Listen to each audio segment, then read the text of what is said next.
Hi, everybody. Good afternoon. I'm glad that you're here. It's a beautiful day. I know you probably could be outside doing a million other things. So thank you very much for joining us today for part 2 of our webinar series. If you were here last week, we talked about the hot real estate market with Victoria Hathaway. And so we thought that it would only be appropriate to follow up a real estate webinar with a downsizing webinar and talk with you about, how do I get rid of all of this stuff that I've acquired over all these years? So today we have with us Charna Kinneberg, and she is the owner of Senior Transitions. If you've been around Augsburg for a while, you may have seen Charna here as a presenter at one of our marketing events over the last couple of years. And of course, during the last year, we haven't had the opportunity to have anybody come in person, but we are getting back into reopening. We're open for tours. We're open for safe visits. So if you are interested in coming to take a look at Augsburg again, we'd love to have you. We are in the process of a wonderful renovation to our independent living community spaces. And that involves our fitness center, our health and wellness suite.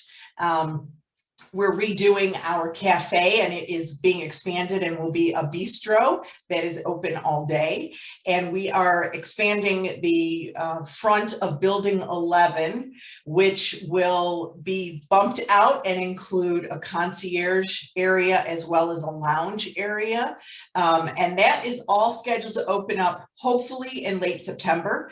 And you will all get invitations to come visit us. So I do hope that you'll do that.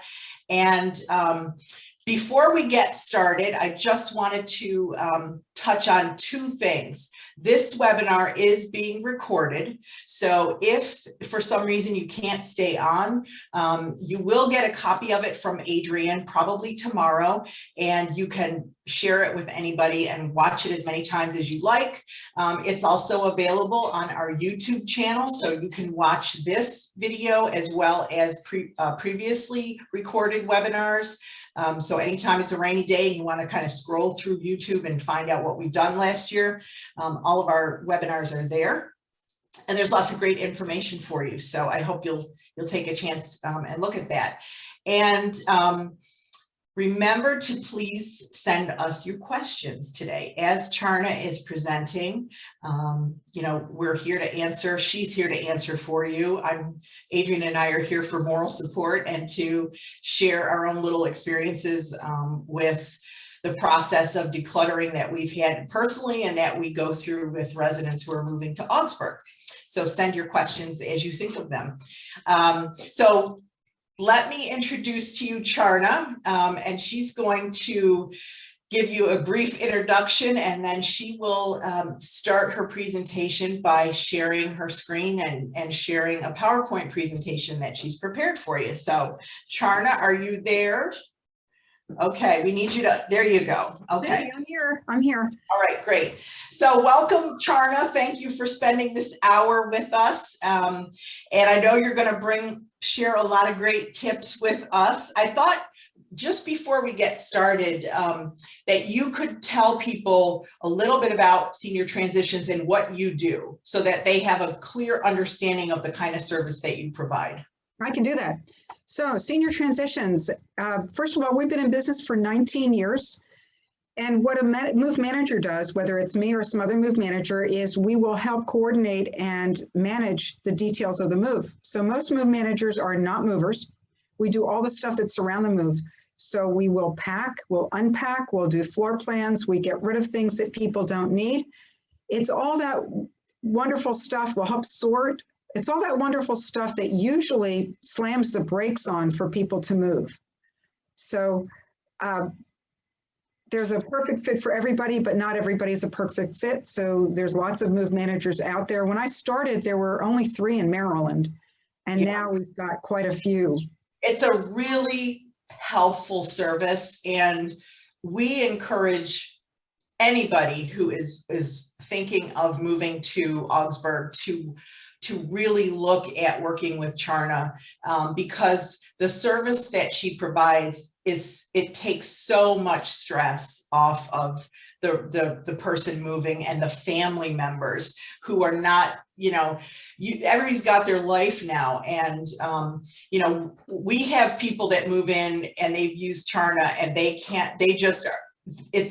are so relaxed. And the night that Charna's team leaves, their apartment it looks like they've been living there for 6 weeks. The bed is made, things are unpacked, everything's put away. There's no boxes to climb over. There's no packing material all over the floor.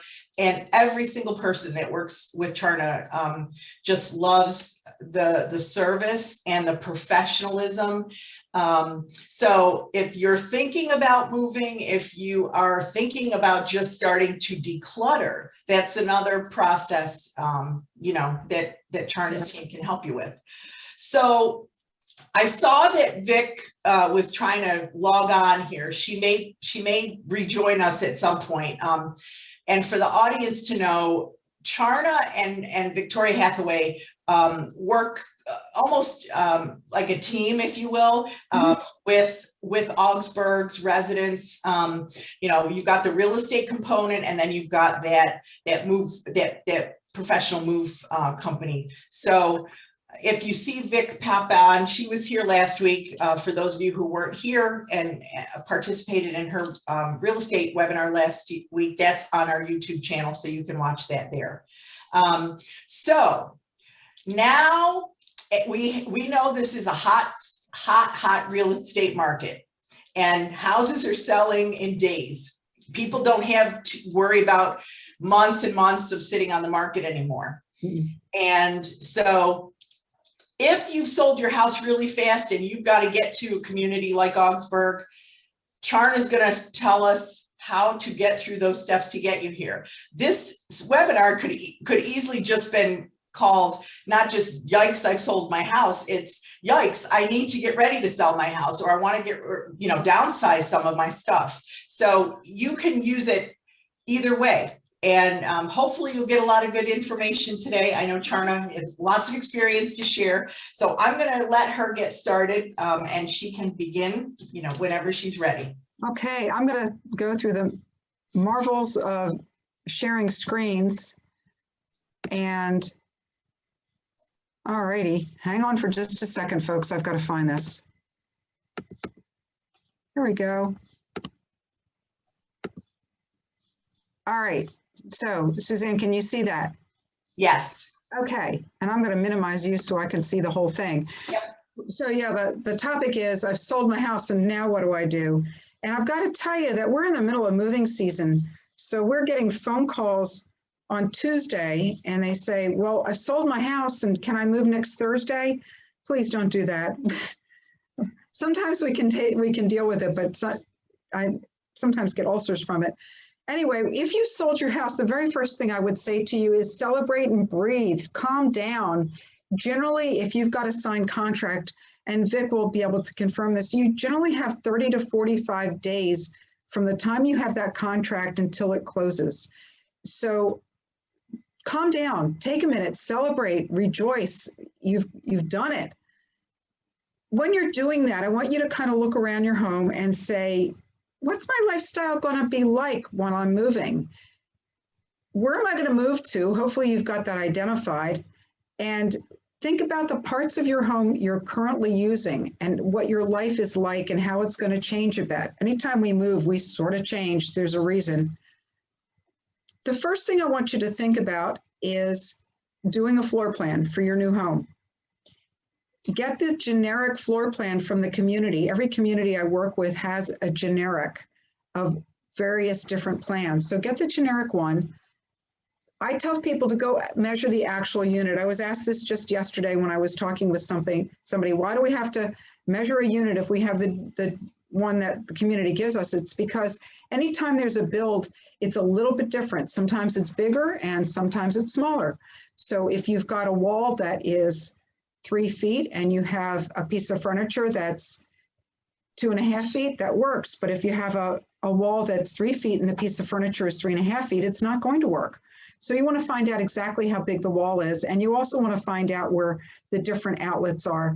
you can see on this one, there's little red circles in places, and there's also triangles, and there's little things that have a TV, and that's in red. Those things are outlets. For the triangle is for telephone, the little red circles are electric, and the one with a little box with a TV is means television. There's a television receptacle there. Having that noted is kind of important. So if you're doing this yourself, go measure, put it on a 1/4-inch scale. You can get graph paper to help you. And then you want to cut out your furniture and put it together. So if this is sounding like you want to pull out your hair, not to worry. All you need to do is call, because we do these. I cannot draw a straight line with a ruler.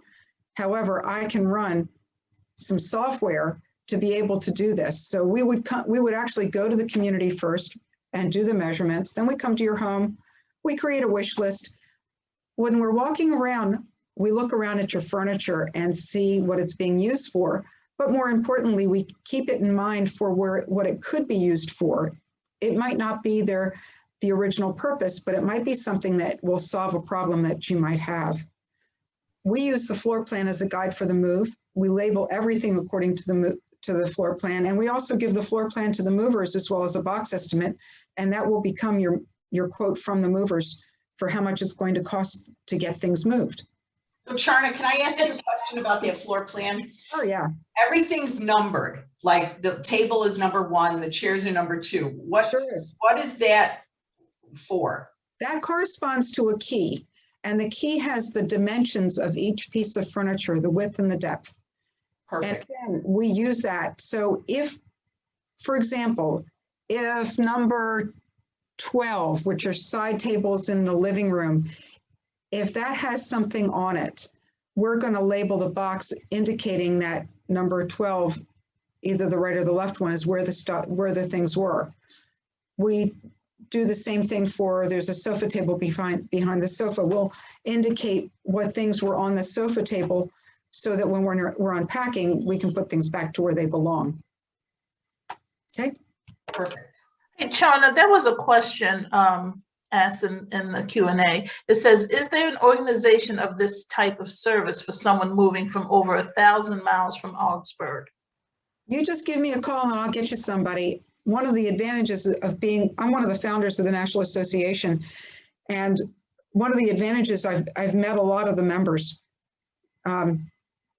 So rather than just dialing for dollars, so to speak, if you call me, then I'll go ahead and contact the folks in the organization or look at the plan, the list of people in the organization, see if I can go ahead and find somebody that I actually know to get you in touch with them. And sometimes we'll work together. It's called job sharing. We'll work together. So I'll go and measure the actual unit. The move manager on the other side will measure all the furniture, and then we'll put it together for you so that you've got a quality floor plan that will work for you. And that would make sense, especially for someone who's coming from across the country. Your move manager, out west is not going to be able to visit Augsburg as frequently as Charna's team could. So that's the perfect scenario to work with in a capacity like that. Sure, and if you need sorting and packing, then by all means, the move manager on the other end will go ahead and they can take care of that part. The National Association has an agreement with Wheaton's Van Lines, and I have the vice president's phone number in my phone, and I've known him for years. So a lot of times we'll recommend a Wheaton's agent. They will provide some valuation. We can talk about valuation later, but they'll provide some valuation, which is mover speak for insurance at no charge. And if there's a problem, I pick up the phone and I call my buddy Todd and say, hey, we've got a problem. And he doesn't like hearing those types of things, so he will generally go ahead and quickly solve it. So there's advantages to working with a NASM member. There are people that do move management that are not NASM members, and I'd recommend you stick with a NASM member because there's some good quality advantages of doing that, and we can talk about that later too. Okay, next thing. Selecting furniture. How do you decide with all the things that you've got, what you're going to take? Well, decide what you want. Do you need it? Do you love it? Do you use it? Does it make sense? Does it fit? Is there enough clearance? Take a look at the ability of the people that are moving with you or yourself. And are you headed towards a walker? If you are, then make sure you allow at least 2.5 feet of clearance between pieces of furniture. I'm not really fond of glass top anythings because if you fall, if you've got balance issues and you fall into a piece of glass, it's a big problem. So I try to steer people away from that.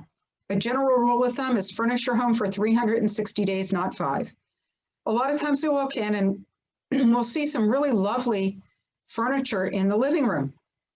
It's great. It looks brand new. It's because it's never been used, or it's been used 3 times in a year and you've had it for 30 years, but that's not many times to use some furniture. So I'll say, well, where do you spend the time in your home? And they'll say, well, we usually spend the time in the den, but I really want my living room furniture. And I'll ask, is it comfortable? And they'll say, no. Okay. Can you get in and out of it easily? Well, not really, but it looks really good. So we try to encourage people and take what you want. We won't prohibit you from taking anything. That's not our role. But I am going to make some ask you some questions to make sure whatever you're taking makes some sense. So you've got. I'm going to just throw in a little thing about dining rooms, if I can. Go right ahead. So most people, when they're moving to Augsburg, they want to bring, they don't want to buy too many new pieces of furniture, but a dining room set is really something that 99.9% of people are not using. They're just not going to use it. And I shared this last week when I was talking to Charna. I went into the Restore about 2 weekends ago, and I walked in the door and the place was filled with china cabinets and dining room tables. And I pulled the manager aside and said, what happened? And he said, all these senior citizens are moving out of their houses and nobody's taking dining room sets anymore. So if you're going to downsize and you're moving to Augsburg, or even you're just going to a smaller space, most likely you're not going to need that dining room set. And that's one of those pieces you can probably feel good about giving up. That's all I'm going to, that's my 2 cents on the dining room set. Yeah, well, I've got more to say about that. First of all, the Augsburg area is not that far from Pikesville, and Pikesville is loaded with Orthodox Jews that have a Friday night dinner every night and every Friday night. And so if you're trying to get rid of a dining room set, Habitat sometimes won't take them. You can look on Facebook Marketplace. If you've got kids, you can get the kids to look on Facebook Marketplace or some of the apps like OfferUp, and see if you can locate the groups of Orthodox Jews. Mm-hmm. They're going to be looking for a dining room set. Their kids will be looking for a dining room set because they have a Sabbath dinner. So that's, yeah. The other thing that we've done with dining rooms is sometimes if the table is small enough, we'll shrink it down and you can take that. Sometimes, not all the times. But then you still have the china cabinet. Well, if you've got a big screen TV, the bottom of that china cabinet makes a great surface to hold a big screen TV. So you're not getting rid of all the china cabinet, you're just getting rid of the top part and you're keeping the bottom part. It's got storage, it's got drawers, and yep. It's great for a big screen TV. Some people, there's one client I had that actually had it painted and they've used it for their big screen TV. Yeah, great way to repurpose. Absolutely. Take a look at this picture. It's a desk, and if you take a look carefully, you'll see that there are 2 computers underneath the desk, and there's 1 computer on the desk. So at this point, I usually ask people, well, what are those computers under the desk being used for? And I hold my breath because recently I had a guy saying, well, that one's Windows 95 and I use it for, and he went on to tell me, and that one's Windows 97. And he went on to tell me what that was used for. Neither one of them are supported by Microsoft and are very much open for hacking. So fortunately, he just used them locally. He didn't go onto the internet. But what we try to do is to say, okay, if you've got this desk, what's really going to go on it? And hopefully it's that little notebook computer on the left-hand side and the screen, because some people like a bigger screen. But look at your furniture and go around for all of the furniture and say, what are you going to take that goes in and on the furniture? So if you're taking your dresser, put your clothes in your dresser. If you're taking your credenza, put the things in the credenza that are coming with you. And by the way, dressers, don't put things that are breakable in there. We find picture frames and all kinds of things in there, and these have to be packed. So just keep that in mind. Planning for the future. Some of us still have our business attire, even though we haven't worn it for 20 years. We have things in the kitchen. The thing I talk about in the kitchen, the gadget, is the time I stopped my husband from buying a banana slicer. I explained to him that a paring knife did just fine, but God help him, he likes his gadgets. I said no to that one. We're running out of room. What are you going to really use? I talk to people about breakfast and lunch and an ice cream scoop. Take what you need for those three things. If you really enjoy cooking or you enjoy baking, you will take a little bit more. But in general, people take way too much for their kitchens. Well, I have plenty of cabinets, so I'm going to bring it. Well, just because you have a spot doesn't mean you have to necessarily fill it. You want to take? We had a lady who was quite a baker, and she did bring her KitchenAid stand with her, and it was on her kitchen counter. And by God, she used that thing 3 times a week. I'm going to my grave with my KitchenAid because I bake bread. Yeah. Yeah, but in general, no, you don't need it. How many bathrooms are you going to have in your new place? Now, just because you have 4 bathrooms in your current place doesn't mean you want to take 4 bathrooms worth of stuff in your new place. So if you've got 1 bathroom, figure out what's going to fit in the 1 bathroom, and please only take that stuff, because if you take it all, it's going to cost money to pack it. It's going to cost money to transport it. And then we end up spinning around trying to figure out what to do with all the extra bathroom stuff. Activities. Everybody's got their things they enjoy doing. It could be watching television. It could be knitting. It could be sewing. It could be woodworking. It could be any number of things. Think about what you're going to need for your activities, and hopefully it's not an entire woodworking shop or a whole entire room full of quilting stuff. Might be time to pare it down, but the activities, it's important to bring things for your activities. And then, of course, decorations. So some of this you can do in reverse order. So we're just going to go through the keeping sane while you're downsizing. And we're going to start with if time is short. And I suggest you start with the easy things. For most people, not all people, but for many people, going through their closets is actually pretty easy. You're going to go through, take a look. If it's got dust on the shoulders, it's a pretty good indication that you haven't been using it. So, yeah, some people still like that stuff. If it's got shoulder pads, they haven't been in style for quite some time. Giant size bell bottoms. A lot of that stuff you can go ahead and get rid of, and it's okay. Shoes. A lot of people have high heels, but they never wear them. So maybe it's time to get rid of them. Just keep the ones that you're enjoying wearing. Kitchen, we talked about that. Do you love to cook? You're only going to have breakfast and lunch. So take the things you need for breakfast and lunch, an ice cream scoop, the wine glass or shot glass or some other kind of glass if you have an afternoon beverage. That's all you really need. In the bathroom, take the number for the bathroom, and again, activities. Some of this can be very easy, and you can go through them pretty quickly. If time permits, start going through your old photos. If time doesn't permit, you can put all this stuff in a box and you can do it later.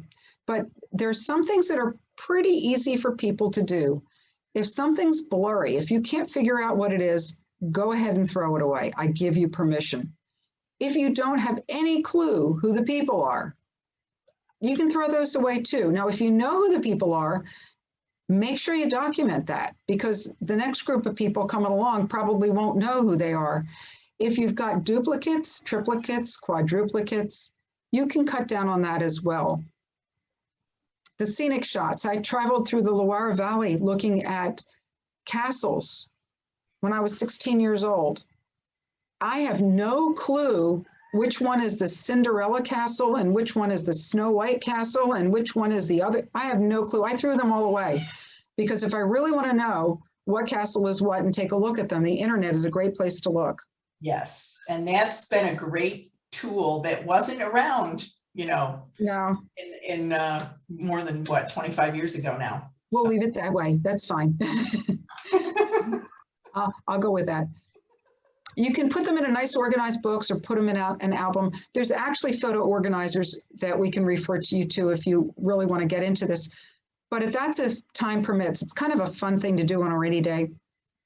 You can go through old letters and children's art, but I'm going to warn you multiple times about this. The kids don't want your stuff. You can keep a sampling if it's important to you. I have a letter from my daughter from when she was 5 years old where she was apologizing, and it's great. I keep that, but I don't need every single thing that she ever drew in school. So can we just talk for a minute about the stuff the kids don't want? In that, you know, a lot of times people are, and I'm guilty of this, I put it in the basement and I say, well, they'll want it. You know, when they buy a house, they'll want it. And inevitably they don't. So that's a psychological thing for us more than it is for the recipient or the person you're gifting this item to. And I would just say, ask them when they're over for dinner, when they're there for, do you like this? Do you want it? Because if my kids are like, no, I don't need it. I don't want it. Thanks. And then I don't clutter up my basement waiting for them to be, you know, seeming that they're going to want this. So I just think it's great to think that somebody will want something, but we need to just ask people. And yeah, I go one better. We tend to offer things to our children with what I call the steaming hot ladle full of pick your ethnic group guilt. And, yeah, so in my case, Jewish American guilt goes a long way. One of my staff members is Catholic. She assures me they've refined it. Yes, but I can attest to that one. Yeah, so what I try to get people to do, and it's a matter of timing, is to actually just choose what they want. Because a lot of times kids won't take things because they're afraid mom and dad will want it. So I try to get people to move and take everything they want and be satisfied with it. And then tell the kids, I'm not going to go in my house again. So anything that's in there is open for you to take. And that way there's no guilt involved. They don't have to worry about the kids not feeling guilty about not taking that dining room table. They can just take what it is they want. Make sure to invite the grandkids in too, because the grandkids may want something that is in there and you hadn't thought about. Yes, that's very true. Ideally you do it when you're gone, and that way the house is there. There's still stuff in there, and they can go through it, and they're not worried about taking something that you want or not taking something. You may end up having to have them draw straws and go in a certain order, but most times it'll work out quite well. Or you can do what my grandmother did, which was she put a yellow Post-it note on every single thing in her house, anticipating, you know, she was getting up in years. And for years, every time we went there were Post-it notes, and she'd point out what was going to be mine and what was going to be my sister's and what was going to be my father's. And that's what her method was. And it worked to a point for her, you know, but once she was gone, some people didn't want what she had labeled for them. Exactly. And sometimes when you do that, you get into a situation where it gets relabeled. So the oldest says, well, this is what everybody's going to get. So there's all kinds of issues with that. I like the idea of just let the kids have at it, go in the house and take what you want. But that's my only personal preference. There's actually software that's called Fair Share. So if we get into contentious situations, we can sometimes come up with solutions for dividing things equally. Okay. So sanity while downsizing, other areas to consider: paperwork. That includes your tax returns. You do not need to keep tax returns from the very first time you worked. Generally, the rule of thumb is 7 years. Old appliance manuals and warranty cards, you don't need to keep them either. If there's somebody moving into your house and they want to know how to work an appliance, there's the internet. All the manuals are on the internet. And when you're moving into Augsburg, if you don't know how to work something, somebody will help you with it. So don't worry about it. We take care of all the appliances and the HVAC system, so you won't need to know any of that. Yeah. Don't worry about it. Yeah. All personal paperwork, outdated wills, other people's outdated wills, documentation for property that you no longer own. All that stuff can be ditched. In fact, make sure you shred that kind of stuff because that's got personal information on it. Mm-hmm. I cannot tell you how many collections of keys we've had to deal with. And I'll say to people, what are all these keys about? And they'll say, well, I don't know, old cars. We changed the house a couple of times, the house keys. Maybe it's one of them. maybe it's a neighbor's. If you don't know what it is, get rid of it. Now, if you're running out of time, box this stuff up and deal with it later. Unfortunately, if you're running out of time, a lot of times what happens is the stuff gets boxed up and they never get dealt with. That's true. It goes into storage somewhere or someone's basement. That's right. So make yourself a win, make yourself set up for a win. You want to play some fun music if you enjoy music. Turn off the news, for heaven's sakes. They don't tell you anything good anyway. Might want to have a pleasant scent diffusing or put some vanilla out. Make certain you have the tools that you need, trash bags, markers, pens, paper, so you can make notes. Shredding box, put stuff in a shredding box.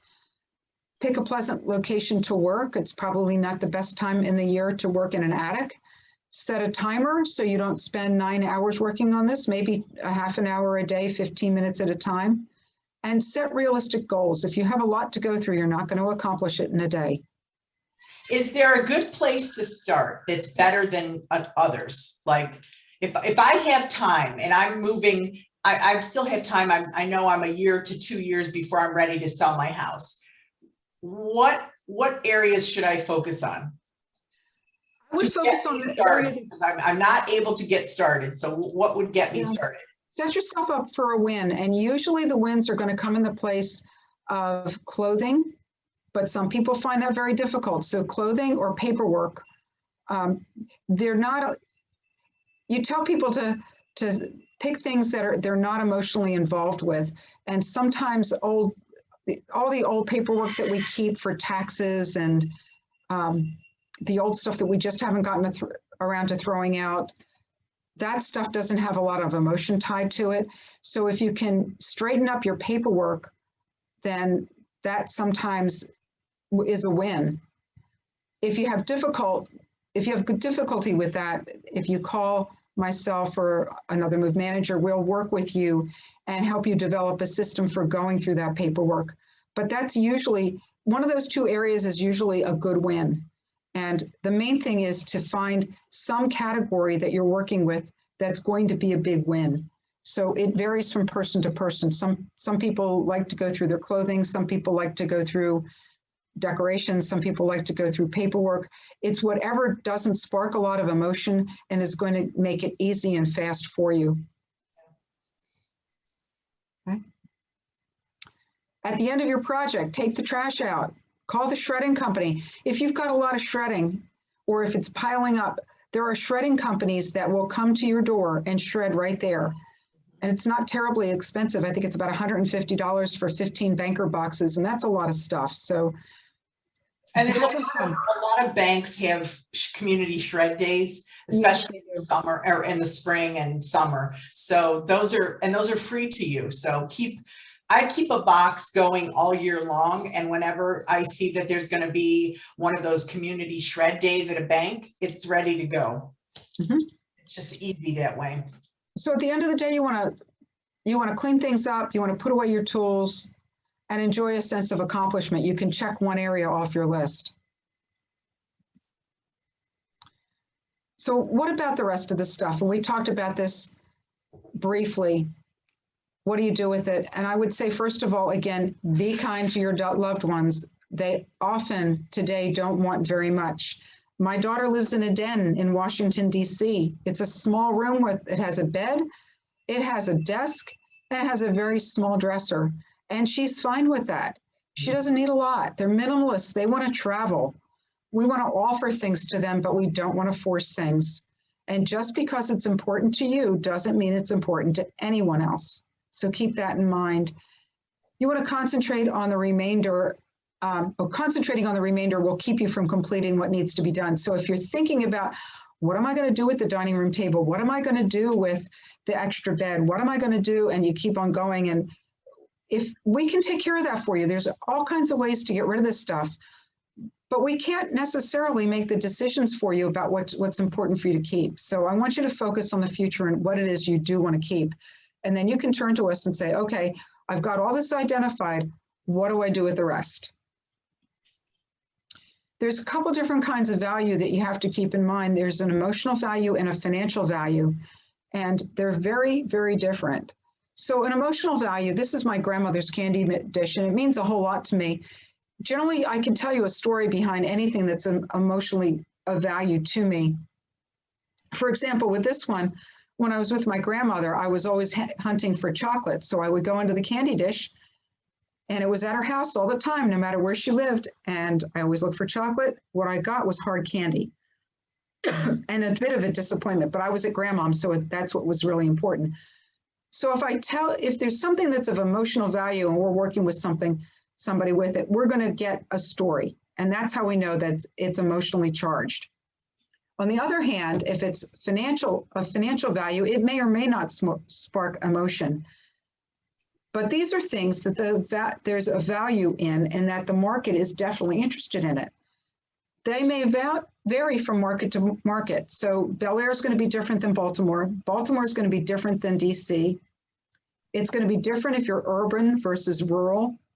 As I said earlier, the dining room sets don't have a whole lot of value unless you happen to be an Orthodox Jew. This is a set of flatware. It actually is a hand-hammered set of sterling flatwares, which is quite valuable. A lot of the sterling today is worth only its weight and its meltdown value. This one actually is something different. So financial value, it's got value, but it generally isn't tied up in emotions. There's a general truism, and if you don't recognize what these are, it's kind of fun. These are bars of gold. This was found in my renter's safe, so that's a whole other story. But there's a general truism that says the things you think have value often don't, and the things you think are worthless frequently are not. And again, in general, the kids don't want your stuff. So Charna, do you have resources for people to help determine what the value is of something, whether it's valuable or worthless? You know, we have generations of people who were collectors or who received things from their from their parents or their grandparents, and they're holding on to it. Where can people go to find out what things are worth? So one easy way, if you're, especially the collectible things, is that wonderful internet again. Go on eBay. Don't look up the item for how much it's listed for. You want to go find, there's a section that you can click on, and it will tell you how much things sold for.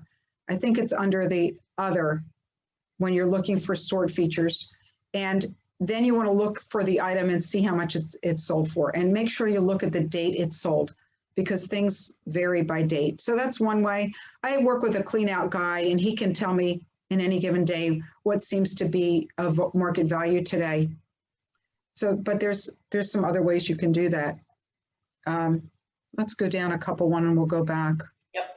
These are resources for selling, resources for selling.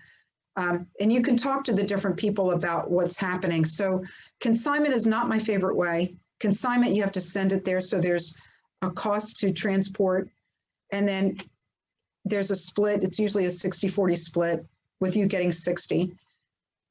If it doesn't sell in the first month, it's marked down. In the second month, it's marked down. In the third month, it's marked down.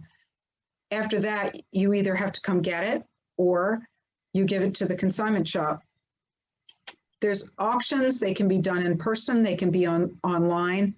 Auctioneers will tell you what tends to sell. So if you call them and say, I've got a basement full of Yadro, what do you think? They can give you an idea of whether or not they're doing well these days.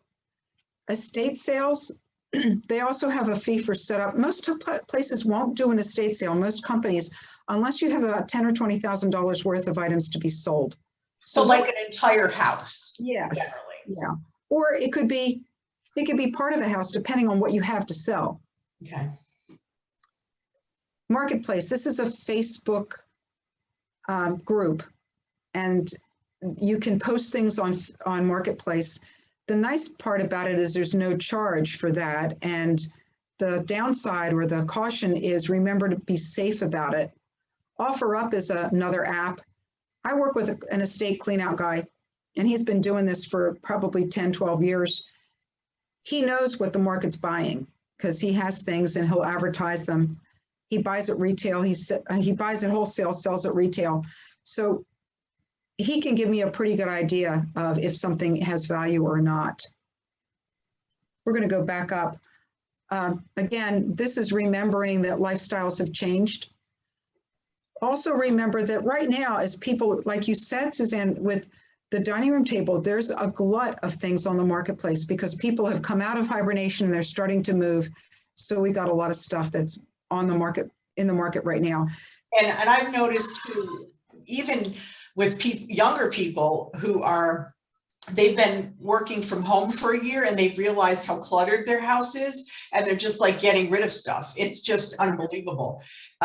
You know, we're definitely a nation of consumers of everything. And if you are looking for something, these secondhand stores are just busting at the seams right now with things.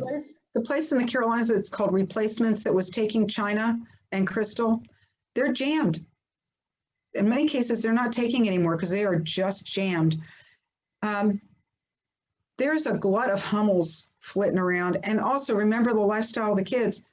They don't want these collectibles. So Hummels and Yadros and all the things that our parents found to be so important and love to collect, there's not that much interest. We have a more casual lifestyle. So formal attire isn't that important to people either.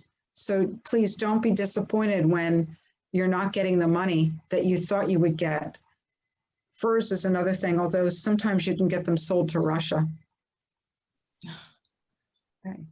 So we'll go down. What can't be sold, there's a number of different donation places that we've used, and I've listed them here.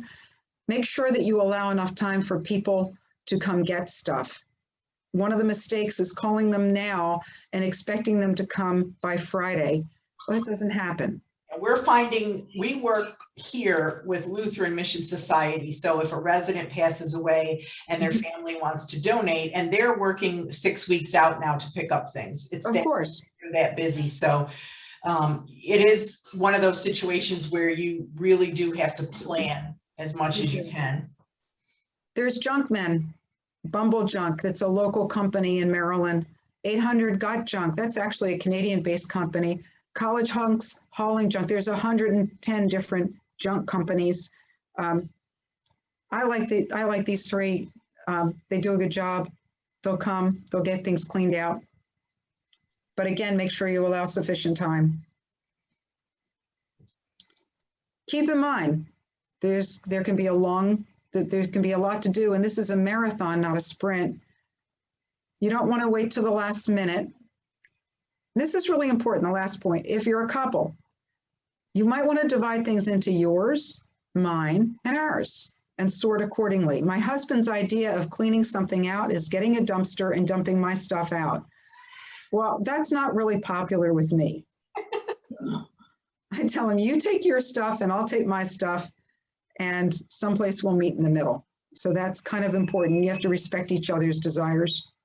Men like dumpsters, Charna. My husband's the same way. I hate them because when you're putting stuff in a dumpster, you're wasting space. So you put a chair in and you wasted all the space underneath. Yeah. Somebody asked earlier about getting extra help. National Association of Senior and Specialty Move Managers. We changed our name this past year. Nobody's a senior. Did you know that? We do have older adults, but we don't have any senior citizens now. Yes, the key word now, older adults. Yeah. Or mature adults. I don't know about mature, but we're older. So anyway, the new NASM logo stands for National Association of Senior and Specialty Move Managers. We require that people have contracts. So you have to have a formal contract when you've got a NASM member.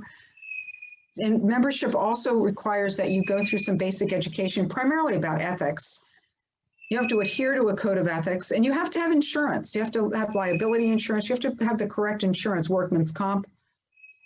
The NASM website indicates the people's experience and their education. So you might want to take a look at it, and it indicates when they've joined. All right, do we have any questions? We do, Charna. There's a question that says, who takes medical equipment? This person has called at least 5 places and no one seems to want anything. The only place that I'm aware of is the Lions Club and the Loan Closets. They will take some things. And I want to just touch about that. We, again, if here at Augsburg, if we have a resident who passes away and there's equipment that's left, a lot of times the family will say, well, you know, we want you to have it, you can use it, another resident can use it, and it's a liability issue. We can't give another resident equipment that someone else has used. It just has to be, you know, there's just a whole, if something were to happen when that new person used the equipment of the former person. So it's kind of one of those things where there are, depends on where you live. I actually live in Frederick County, Maryland.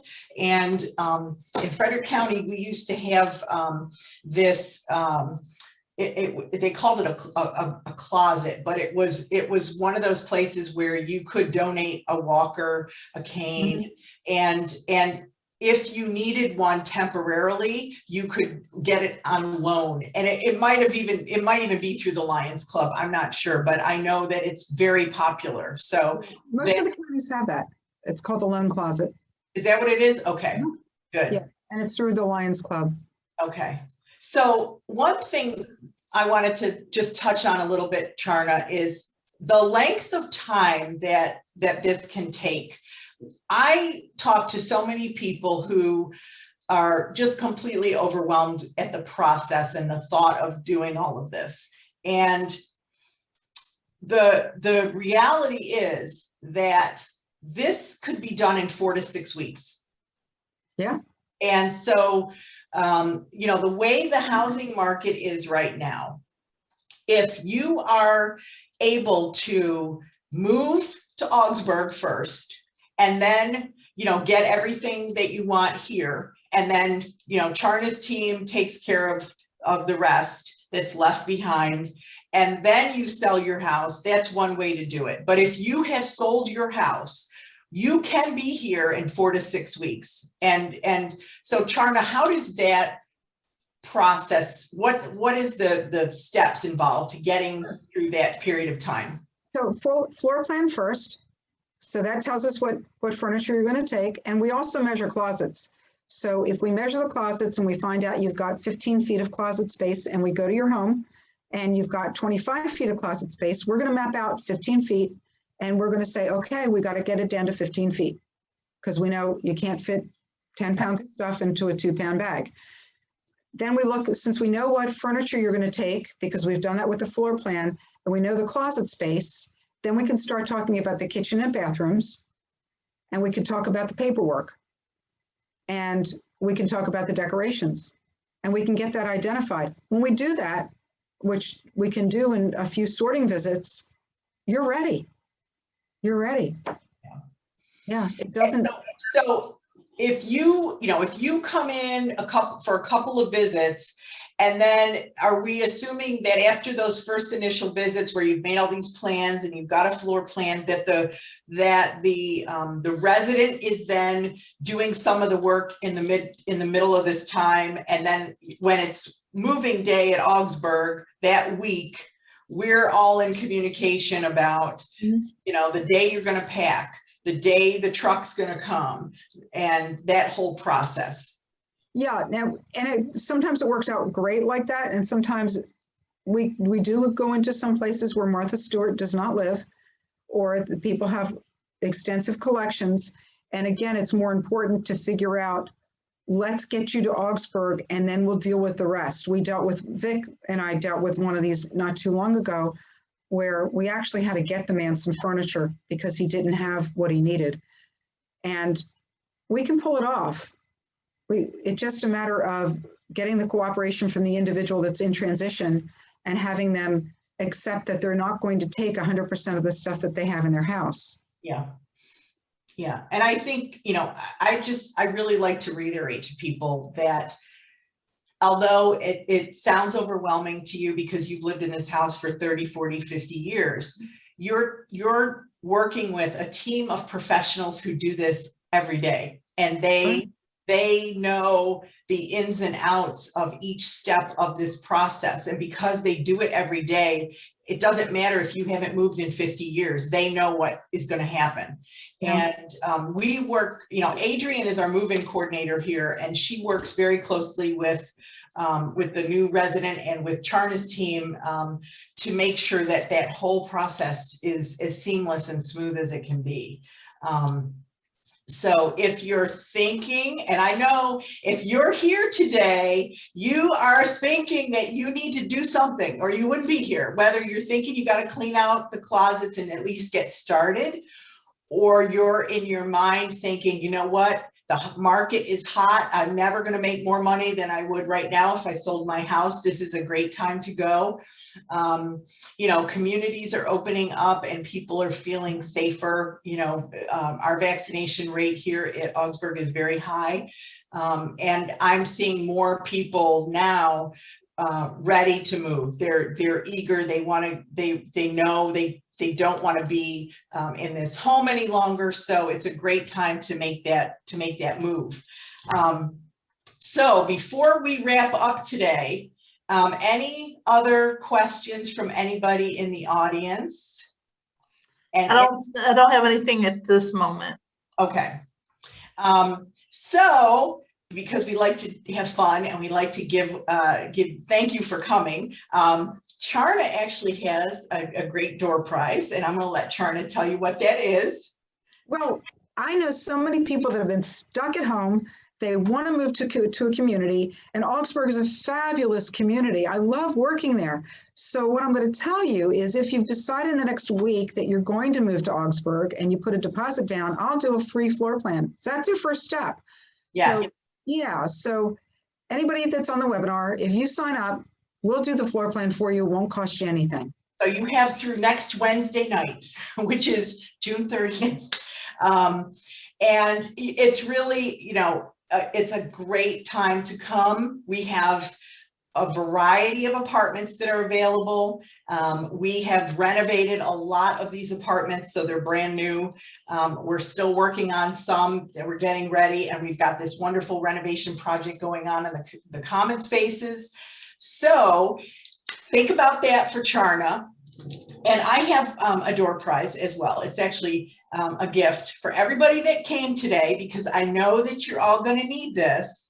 This is called Downsizing the Family Home.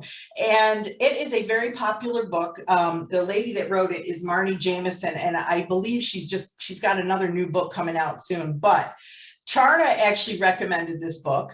So we are going to be mailing this to everybody. So look for that to come within the next week or so. We're going to drop them in the mail to you. And that's our little thank you for joining us today. I do appreciate your time. Thank you, Charna, for all the great facts, the tidbits, the information. Hopefully it gets everybody motivated, or at least feeling more comfortable about this process and not feeling that you're alone and you have to be overwhelmed. You can certainly reach out to Charna. Victoria Hathaway, Vic is on this call. You haven't seen her, but she's here. And if you're thinking about selling your home, I would highly recommend that you give Vic a call so that she can get you up to date on what's going on in your neighborhood and with your home. And Vic and Charna can make this a very, very easy process for you. So I hope that you will come visit me. I haven't seen a lot of you in person in a long time, and I would love to see you again. And if not, I'll see you hopefully in the fall when we resume our in-person events and have our open house. And until then, thank you, stay safe, and have a great summer, everybody. Bye-bye. Bye, everybody. Bye, Charna.